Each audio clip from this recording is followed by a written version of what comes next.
Saudara dan saudari yang terkasih, Salam, selamat berjumpa dengan Renungan Harian Iona, Inspiration of New Apostolic. Damai sejahtera Tuhan Yesus Kristus menyertai kita.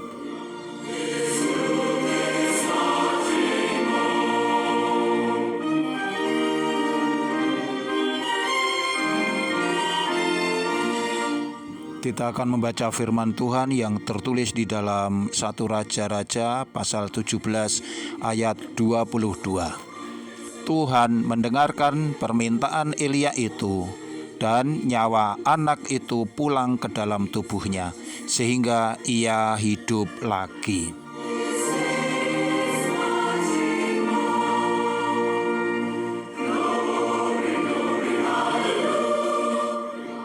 Saudara dan saudariku yang dikasihi Tuhan, ada yang bertanya, jika karena membangkitkan orang mati Elia kemudian disebut sebagai nabi, maka Yesus yang juga membangkitkan orang mati seharusnya juga disebut nabi saja, bukan Tuhan.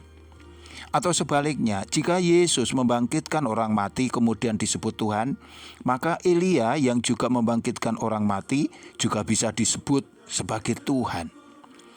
Pertanyaan yang cukup menggelitik ini seringkali dilontarkan, namun seringkali motivasinya bukan semata-mata untuk menyingkapkan kebenaran, tetapi lebih sering bertujuan untuk mengacaukan iman Kristen yang mempercayai Yesus sebagai Tuhan dan Juru Selamat. Untuk itu, mari kita lihat dengan lebih teliti.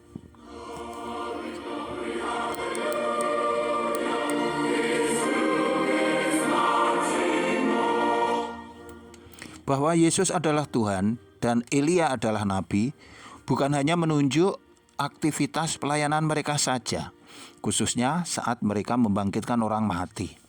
Akan tetapi kita harus melihat secara keseluruhan, yaitu tentang jati diri mereka, tugas atau misi mereka, dan juga perkataan-perkataan atau pengajaran-pengajaran mereka. Bukankah sejak kelahirannya Yesus sudah disebut sebagai Tuhan? Sedangkan Elia tidak pernah ada yang menyebut dia sebagai Tuhan. Lukas 2 ayat 11 mengatakan, "Hari ini telah lahir bagimu Kristus Tuhan di kota Daud." Dan banyak lagi ayat yang lain yang mengatakan bahwa Yesus adalah Tuhan. Juga dari kenyataan bahwa berulang kali Yesus disembah oleh para pengikutnya. Dan di sana Yesus tahu, tetapi Yesus bahkan berkenan dengan penyembahan itu. Bukankah yang patut disembah itu hanya Tuhan? Tetapi Yesus tidak menolak tatkala ia disembah karena memang dia adalah Tuhan. Matius 8 ayat 2, "Maka datanglah seorang yang sakit kusta kepadanya, lalu sujud menyembah dia." Juga Matius 14 ayat 33, "Dan orang-orang yang ada di perahu menyembah dia, katanya, 'Sesungguhnya engkau anak Allah.'" Dan masih banyak bukti lain yang menyatakan bahwa Yesus berkenan dengan penyembahan-penyembahan yang ditujukan kepadanya.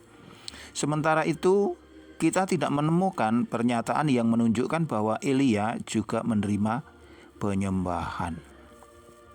Memang mukjizat yang dilakukan Elia adalah juga bukti bahwa kuasa Allah menyertai dia.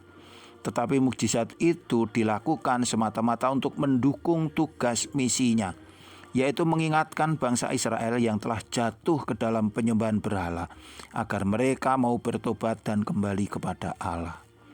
Mukjizat Tuhan Yesus memiliki bobot yang berbeda, di mana itu menunjukkan jati dirinya sebagai Allah yang sejati.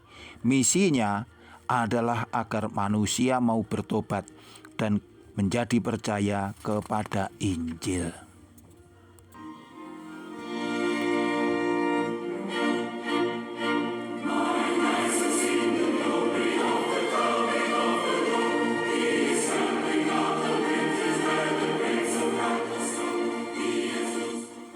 Saudara dan saudariku yang dikasihi Tuhan, bahwa mukjizat Yesus menunjukkan jati dirinya sebagai Allah yang sejati menjadi semakin jelas, yaitu tatkala Ia dengan kuasanya, dengan belas kasih dan kemurahannya secara langsung berkenan mengampuni dosa manusia.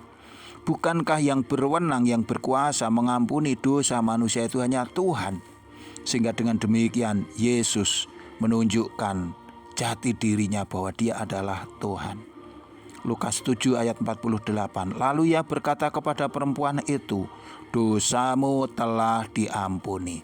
Atau Lukas 5 ayat 20. Ketika Yesus melihat iman mereka, berkatalah Ia, hai saudara, dosamu sudah diampuni. Yesus adalah Tuhan juga tampak dalam tindakannya yang penuh belas kasih dan kuasanya untuk menyelamatkan manusia, seperti saat Ia berkata kepada penjahat yang disalib di sebelah kanannya. Lukas 23 ayat 43. Kata Yesus kepadanya, aku berkata kepadamu, sesungguhnya hari ini juga engkau akan berada bersamaku di dalam Firdaus.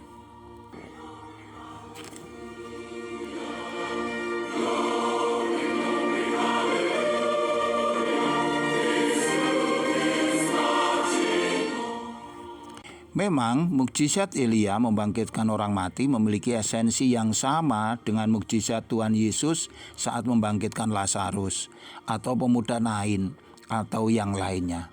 Artinya, kebangkitan yang terjadi hanyalah memulihkan kehidupan sebelumnya, di mana orang yang dibangkitkan masih menyandang tubuh yang sama dengan sebelumnya, yaitu tubuh yang fana, yang bersifat sementara, yang masih menyandang banyak kelemahan, dan juga masih tunduk terhadap kematian.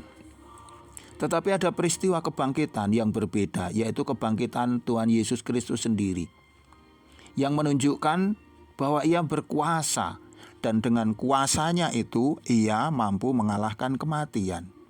Ini menunjukkan betapa Yesus adalah Tuhan, karena sungguh tidak ada kuasa selain Tuhan yang mampu mengalahkan kematian kekal.